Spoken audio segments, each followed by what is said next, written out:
Mga buhaton sa epektibo nga mga kung gusto ka nga matubag ang imong mga pag-ampo. Doon na tayo model din katong gitawag ACTS, no? ACTS method.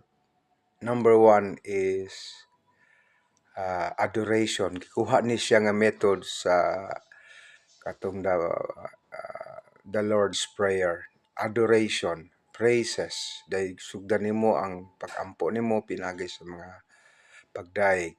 Number two, confession. Maghinulsol ka sa tanan nga sala nga imong gihimo. Number three, thanksgiving.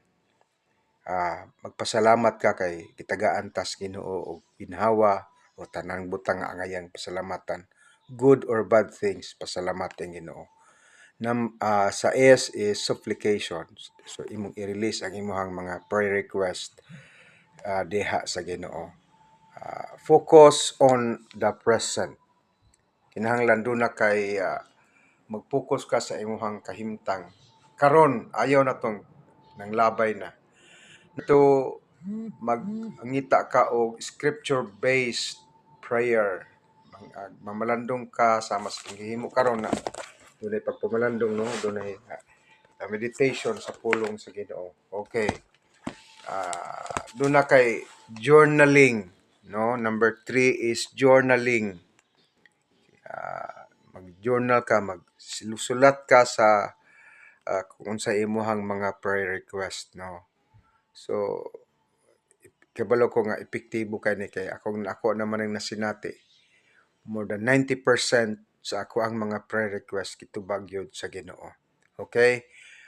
Prayer partners, kinahanglan doon na kay kauban or mangita ka og mga pamaagi kinsa imuhang matan-aw ba ka og mga Christians nga mga kitawag nga mga community or someone with your imuhang amigo or imuhang kauban sa church dito ka mag-uban pangita og partner, no? O imong wife, imong husband, o imong igsuon o imong